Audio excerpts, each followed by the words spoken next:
Chers sublimes de Dieu, bonjour. Ce matin, nous allons parler de la sagesse.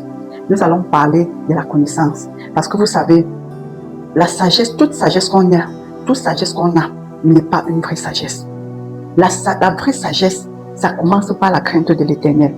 La vraie connaissance, ça commence par la crainte de l'Éternel. Aujourd'hui, nous allons étudier le verset des Proverbes. Proverbes chapitre 9, le verset 10. Proverbes chapitre 9, verset 10 dit ceci. Le commencement de la sagesse, c'est la crainte de l'Éternel. Et la science des saints, c'est l'intelligence. Le commencement de la sagesse, c'est la crainte de l'Éternel.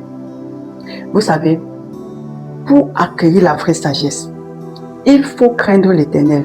Il faut connaître les qualités de Dieu. Il faut connaître ses qualités.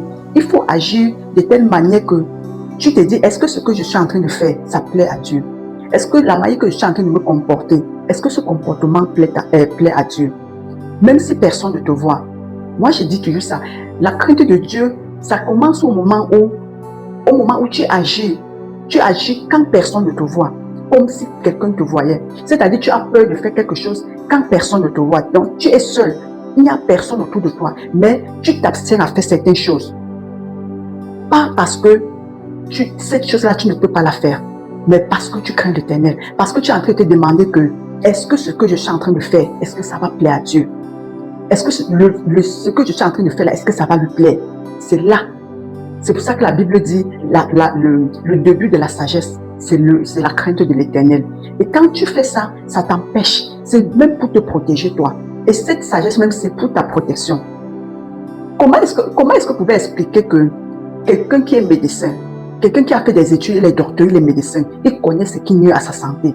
C'est lui-même qui est en train de soigner les personnes. Comment pouvez-vous expliquer qu'un médecin se met à fumer? Comment pouvez-vous expliquer ça? Ça, c'est un truc que je ne comprends pas.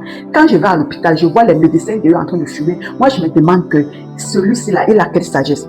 Il est parti à l'école, il a la connaissance, il a l'intelligence, mais ce n'est pas la vraie sagesse. C'est pour ça que vous devez demander à Dieu de vous donner la vraie sagesse. C'est pour ça que dans le psaume 51, le roi David demande à Dieu, donne-moi la vraie sagesse. Accorde-moi la vraie sagesse. C'est pas qu'il n'était pas sage. On parle du roi David, c'est pas qu'il n'était pas sage. Mais il demande à Dieu au psaume 51, accorde-moi la vraie sagesse. Parce que toute sagesse n'est pas vraie. Sinon, un médecin ne peut pas se mettre à fumer. Quand tu prends le paquet de cigarettes, c'est écrit là-bas, ça nuit à ta santé. On voit les images des personnes avec les poumons qui sont affectés. On parle de cancer de poumons et de tout. Mais un médecin qui soigne des personnes, il se met à fumer. Comment est-ce que vous expliquez ça?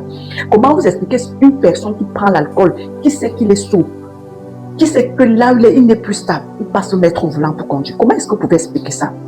Ça ne veut pas dire que cette personne n'est pas sage. Ça ne veut pas dire que cette personne n'est pas intelligente. Mais il n'a pas la vraie sagesse. Il n'a pas la vraie sagesse. Et la vraie sagesse commence quand tu crains déjà l'Éternel. Parce qu'à ce moment-là, tu ne le fais même pas pour toi. Tu le fais pour lui. Et là, ça te protège. La vraie sagesse est le début. La crainte de l'Éternel est le début de la vraie sagesse. Parce que quand tu crains l'Éternel, tu fais des choses pas pour plaire, même pas pour toi, mais pour lui.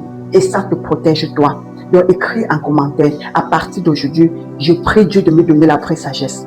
Écris-moi ça en commentaire. Je prie Dieu de me donner la sagesse. Et je prie pour toi que Dieu te donne la vraie sagesse. Que Dieu te donne la vraie connaissance. Oui, je sais que tu es sage. Je sais que tu es intelligent. Mais prie Dieu de te donner la vraie sagesse. Si déjà le roi David prie, demande à Dieu de lui donner la vraie sagesse. Pourquoi pas toi?